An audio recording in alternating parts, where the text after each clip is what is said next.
નમસ્કાર વિદ્યાર્થી મિત્રો, ભૌતિક વિજ્ઞાનની અંદર મિત્રો ધોરણ 12 છેલ્લે આપણે વિસ્ટન બ્રિજ ચેપ્ટર નંબર 3 ની ચર્ચા કરી હતી કે વિસ્ટન બ્રિજ કોને કહેવાય,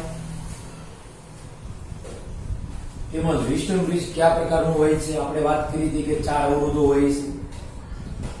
એ 4 અવરોધોમાંથી મિત્રો 3 અવરોધો કોઈ પણ જ્ઞાત હોય છે અને એક અવરોધ મિત્રો જે છે એ કેવો હોય છે આપણી પાસે મિત્રો અજ્ઞાત. મિત્રો આ જે છે આપણી પાસે ગેલ્વેનોમીટર હોય છે.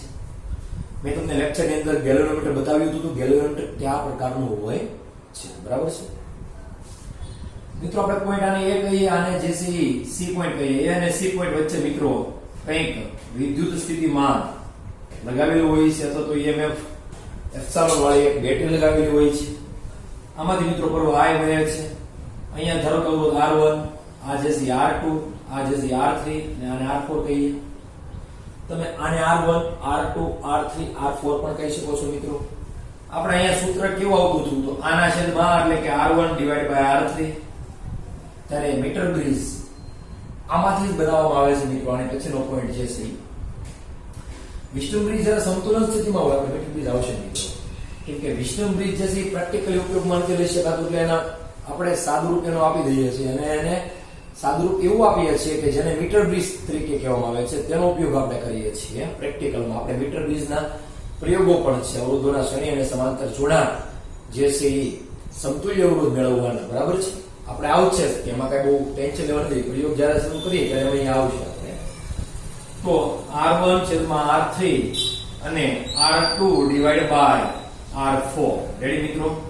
આના છેદમાં અથવા તો આના છેદમાં એવું પણ તમે કહી શકો. તમે આનું જો સાદું કરો તમે આને આમ સમજો આને આમ આવવા દો તો શું થાય જો તો R1 / R2 = R3 / R4 થાય. તો મિત્રો આવું જ છું કે નહીં? જો તો R1 છેદમાં R2, R3 છેદમાં R4 છું કે નહીં? એટલે તમે આના છેદમાં મૂકો બરાબર આના છેદમાં મૂકો એના કરતા તમે આના છેદમાં મૂકી દો અને આના છેદમાં મૂકી દો તો આન્સરમાં કાંઈ ફેર પડતો નથી. કેમ કે બંને પદ્ધતિથી તમે જે મેળવો છો આન્સર તે સમાન મળે છે આપણને, બરાબર છે. તો વિદ્યાર્થી મિત્રો, હવે જે પ્રશ્ન છે આમાંથી 3 અવરોધો તમારી પાસે જ્ઞાત હશે એટલે કે તમે જાણતા હશો. તો મિત્રો તમારે કોઈ પણ એક અવરોધ ધારો કે અહીંયા R1 ફાઇન્ડ કરો છો તો R1 ને કરતા બનાવવાનો, R3 ફાઇન્ડ કરો તો R3 ને કરતા બનાવવાનો. જે તમારે મેળવવો હશે ફાઇન્ડ કરો એટલે મેળવવો હશે. તો જે અવરોધ તમારે મિત્રો મેળવવાનો હોય ને તેને મિત્રો ખાલી તમારે કરતા બનાવી દેવાનો, બાકીની બધી કિંમત મૂકી દેવાની એટલે તમારો આન્સર જનરેટ થઈ જાય, એટલે આન્સર તમારો આવી જશે, બરાબર છે.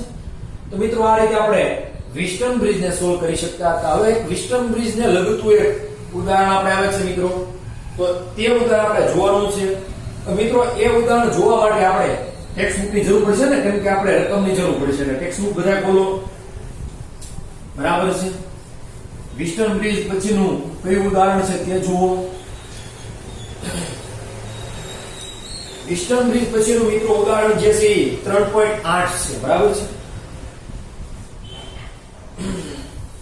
ઉદાહરણ નંબર મિત્રો આપણી પાસે છે 3.8. શું છે તો વિસ્ટન બ્રિજની 4 ભુજાઓ આકૃતિ 3.26 લખેલું છે. તમે ટેક્સ્ટ બુક ની અંદર પેજ નંબર 119 ખોલશો એટલે તમારે આવશે.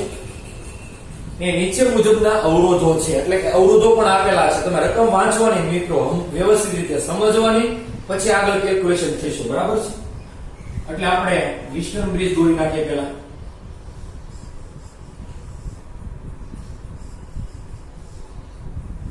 ટેક્સ્ટ બુકમાં આકૃતિ તો આપેલી જ છે મિત્રો, પરંતુ તમને સમજાવવા માટે હું અહીંયા દોરું છું. અહીંયા મિત્રો જે છે તમારે ગેલ્વેનોમીટર એ મૂકેલું છે. હવે મિત્રો અહીંયા પોઈન્ટ જે છે કંઈક A છે, અહીંયા જે છે મિત્રો કંઈક B પોઈન્ટ છે, અહીંયા મિત્રો જે છે કંઈક C ને અહીંયા મિત્રો કંઈક D પોઈન્ટ છે આપણી પાસે. હવે મિત્રો અહીંયા કંઈક જે છે બેટરી જોડેલી છે જે 10 વોલ્ટ ની કંઈક આપેલી છે,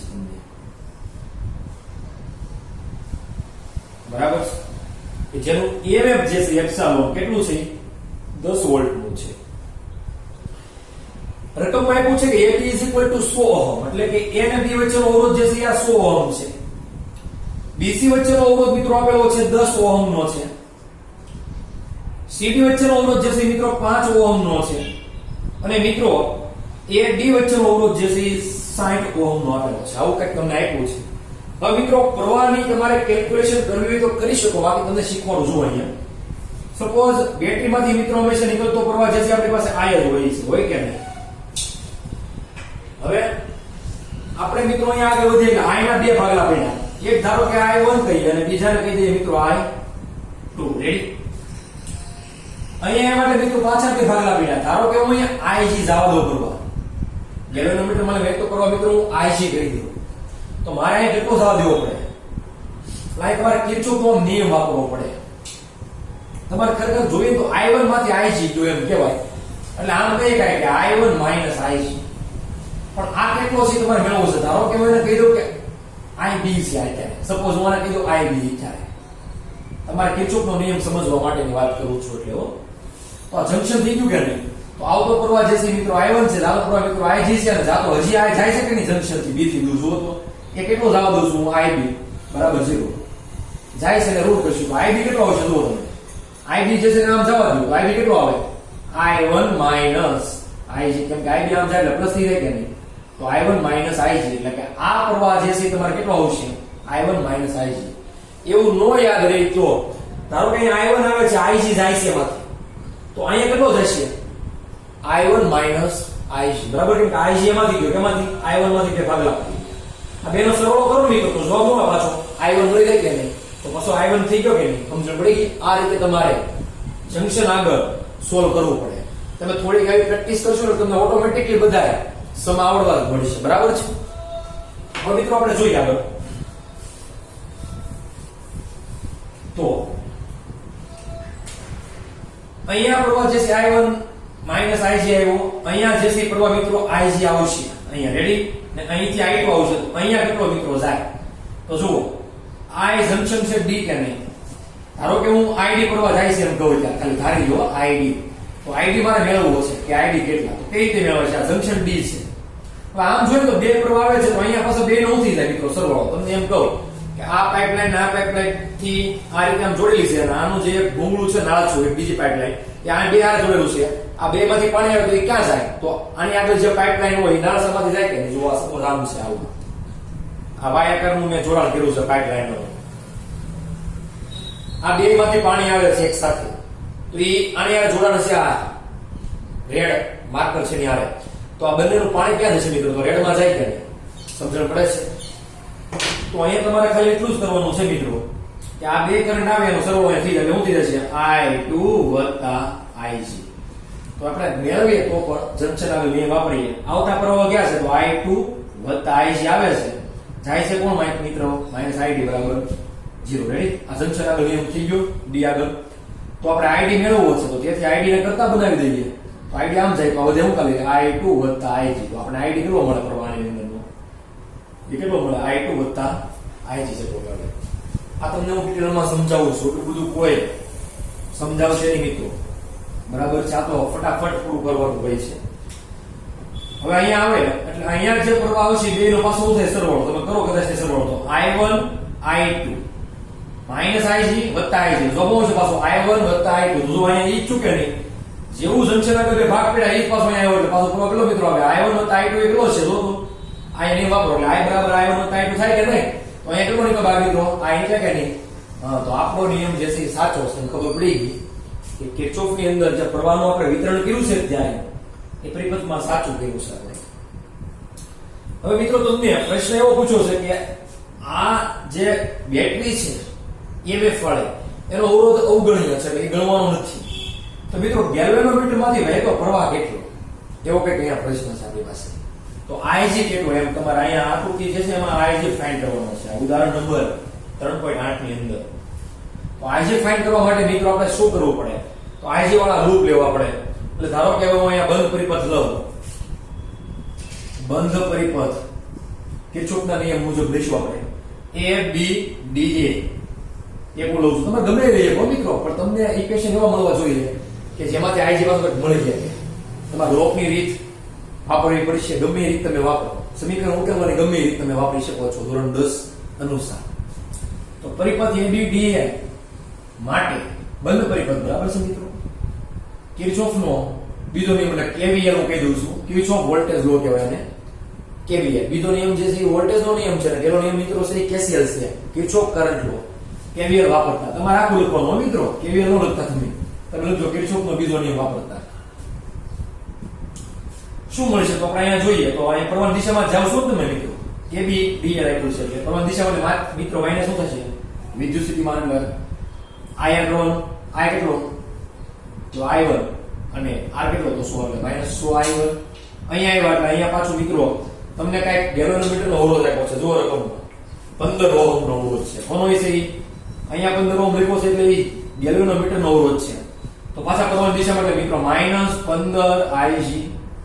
અહીંયા જાવ એટલે પ્રવાહની વિરુદ્ધમાં એટલે મિત્રો +60 I2 0.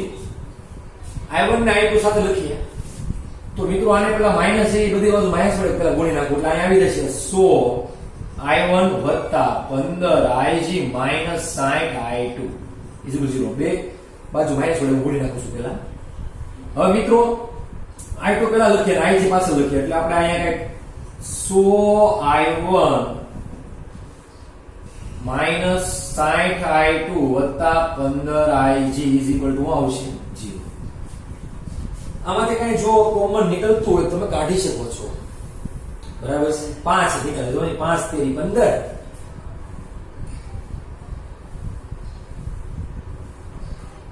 બરાબર છે. તો 5 તમે કરી શકો છો, એ કરીએ કામ આપણે આવો પેલા 5 કાઢ નાખે એટલે 20 50 100 થાય કે નહીં એટલે 20 I1 માઈનસ 5 અને 6 60.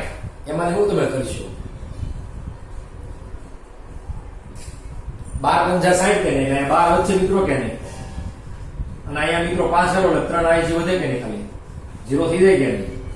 તો મિત્રો 5 જે કાઢ્યા હતા કોમન એને પાછું ભાગી નાખવાના ને તમારે, એટલે આનું ઇક્વેશન મેં આવું બનાવી દીધું. તમને કોઈ વાંધો છે કાંઈ? રેડી. હવે બીજું લૂપ લઈ લો મિત્રો, આવડી જાય BC DB. તો BC DB લૂપ માટે નિયમ વાપરીએ આપણે. હવે મિત્રો આપણે લૂપ BC DB માટે વિચારીએ કંઈ, એટલે કે BCDDB. તો મિત્રો એ માટે કિર્ચોફનો નિયમ જ વાપરીશું, એટલે કે પ્રવાહની દિશામાં એટલે -10 I1 Ig. અહીંયા આવો એટલે પ્લસ પ્રવાહની વિરુદ્ધમાં એટલે I2 Ig અને કેટલો ઓહમ છે તો 5. અહીંયા આવો તો પ્લસ પાછો મિત્રો કેમ કે વિરુદ્ધ દિશામાં છે એટલે Ig ની, તો Ig ગુણ્યા 15 એટલે 15 Ig થાય. અંદર આપી દો એટલે -10 એટલે -10 I1 minus minus plus 10 Ig plus 5 વડે ગુણો એટલે 5 I2 વત્તા 5 Ig વત્તા 15 Ig બરાબર 0. હવે મિત્રો Ig 10 5 15 ને 15 30 તો -10 I1 વત્તા 5 I2 વત્તા 30 Ig 0.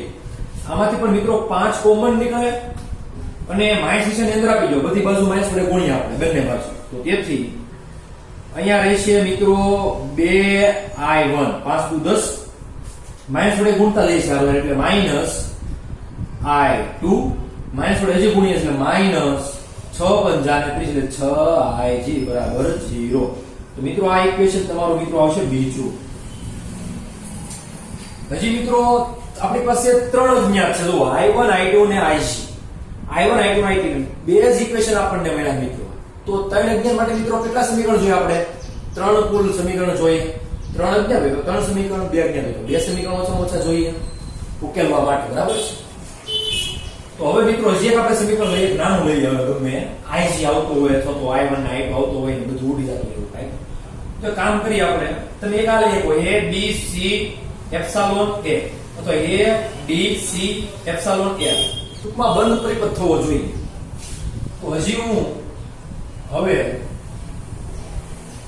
બંધ પરિપથ A B C epsilon A માટે આપણે વાત કરીએ કિર્ચોફના બીજા નિયમ અનુસાર, તો પાછા પ્રવાહ દિશામાં એટલે -60 I2 મિત્રો, પાછા પ્રવાહ દિશામાં એટલે મિત્રો -5 I2 વત્તા Ig. અહીંયા કોણ છે મિત્રો માઈનસ પ્લસ, ડાબી તરફ લખીએ તો પ્લસ, જમણી તરફ લખીએ તો માઈનસ, તો tan = 0. તો મિત્રો -60 I2 -5 I2 -5 Ig plus 10 is equal to 0. 10 ને ઓલે બધું જવા દો. નો બધા તો કઈ નહીં, બધું 5 કોમન નીકળે છે. લઈ લ્યો ને પેલા. તો માઈનસ 12 પંજા એટલે 12i2 minus i2 minus ig વત્તા 2 બરાબર 0. હવે આ બેનો ગુણ ભાગોળો સરવાળો કરો એટલે માઈનસ માઈનસ માઈનસ લાગે આપણે જી. 13i2 માઈનસ ig વત્તા 2 બરાબર 0. હવે માઈનસ આપી દો અંદર આ બે ને, તો કંઈક તમારે મિત્રો ઇક્વેશન કેવું મળે? તો એક આપણો બે નામ જવા દો એટલે કે 13i2 minus ig is equal to minus 2. તો માઈનસ માઈનસ બધું ઉડી રહેશે પ્લસ આને નંબર કેવી દઈએ આપણે 1 2 ને 3. રેડી? હવે કંઈક કરીએ. અહીંયા 20 છે, અહીંયા 2 છે, અહીંયા i2 છે. તો ત્રણેય ઉપરલી મિત્રો આપણે કામ કરવું છે.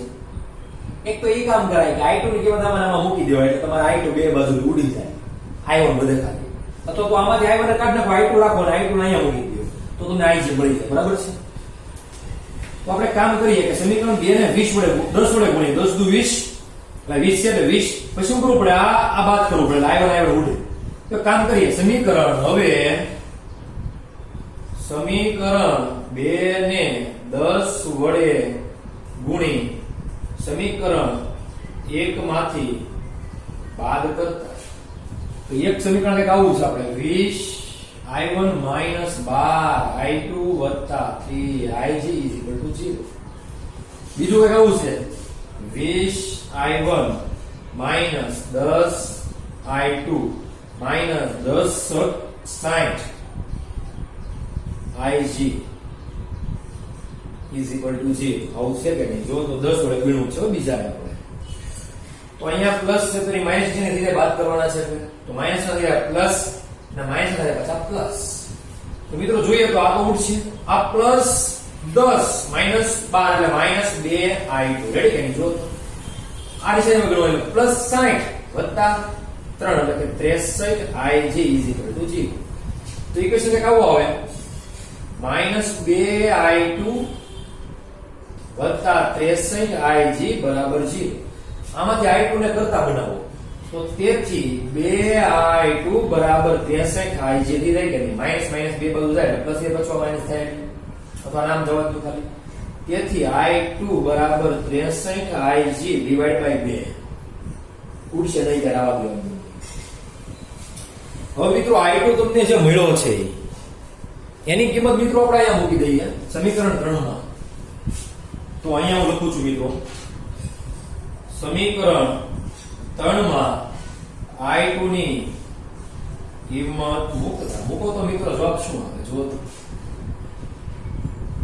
13 i2 છે ને તો 63 ig ના છેદમાં 2 વત્તા ig ખાલી બરાબર 2. તો મિત્રો આ 13 ગુણ્યા 63 કરવાનું તમારે પહેલા. તો 13 ગુણ્યા 63 કરો. કેલ્સીમાં 13 ગુણ્યા 63 તમે કરો એટલે તમારો આન્સર આવે મિત્રો 819. તો અહીંયા મિત્રો 819 ig. આવા મિત્રો બે નો લસા લઈ ગયો એટલે છેદમાં 2 તો આવશે જ તે. તો અહીંયા ગુણાકારમાં છો કે કઈ 2 નથી, એકાઈ ને છેદમાં દે તો 2ig બરાબર 2 છે. 2 ને આ જે 2 છે નામ જાવ જો એટલે 2 દુ 4. તો મિત્રો 819 વત્તા 2 એટલે કે 821 ig બરાબર 4. તેથી ig બરાબર 4 ના છેદમાં 821 થાય. તો 821 ભાગાકારમાં છે 4 ના છેદમાં. તો મિત્રો આન્સર આવશે મિત્રો તમારે 0.0048. તો તેથી ig બરાબર 0.0048. કેલ્ક્યુલેટ કરજો એટલે આન્સર આવશે 7 એમ્પિયર. તો મિત્રો આવો આન્સર તમને ટેક્સ્ટ બુકમાં નથી આવ્યો. ટેક્સ્ટ બુકમાં આન્સર મિત્રો આનો કંઈક આવો છે. આને તમારે મિલીમાં ફેરવવું છે એટલે કે આને અહીંયા આવું કહીએ કઈ જોજો હું જે કહું આને શું કહીએ કાઈ. તો તેથી ig આને આવું કહી શકાય જોજો 0.00487 એમ્પિયર છે. આને હું આમ કહું 1 2 ને 3 પોઈન્ટ થશે એટલે 4.87 3 પોઈન્ટ થશે એટલે -3 થાય ને પોઈન્ટમાં છે એમ્પિયર છું. તો 10 ની -3 ને શું કહેવાય? મિલી કહેવાય મિત્રો. શું કહેવાય આપણે? મિલી. તો તેથી આ જેવું મળી જાય આપણને 4.87 મિલી એમ્પિયર. જો લ્યો તમારે કઈક 4.87 મિલી એમ્પિયર આન્સર છે ને આપણને મળી ગયો છે. તો આ રીતે મિત્રો તમારે આઈજી પ્રવાહનો આન્સર મળશે મિત્રો. તો મિત્રો કામ કરો, હવે આ દાખલો કમ્પ્લીટ થઈ ગયો છે મિત્રો. આઈજી મેળવો છે દાખલો. આમ મારે વાર લાગી છે, પણ તમે જો વ્યવસ્થિત રીતે તૈયારી કરેલી છે તો આ વિધિન 10 મિનિટમાં તમે આ સોલ્વ કરી શકશો. બરાબર છે. ઉતાવળ રાખવાની, ઝડપ રાખવાની. મિત્રો હોમવર્કમાં મિત્રો તમારે આ ઉદાહરણ નંબર 3.8 લખવાનું છે, બીજું કાંઈ નહીં. અને પાકી રૂપમાં તો તમે લખતા જશો મિત્રો. એટલું કામ તમારે કરવું છે મિત્રો. હવે આવતા લેક્ચરની અંદર મિત્રો આપણે સ્વાધ્યાયના દાખલા જોઈશું. બરાબર છે. સ્વાધ્યાય દાખલા આપણે જોવાના છે લેક્ચર નંબર 21 ની અંદર. 3 દિવસ જેવું સ્વાધ્યાય છે. સ્વાધ્યાય આપણે આરવાયસ કરાવી નાખશું. વધારાનું નહીં કરાવીએ. વધારાનું મિત્રો તમારે જાતે પ્રેક્ટિસ કરવાની. બરાબર છે મિત્રો. એટલું આપણે આજે રાખીએ.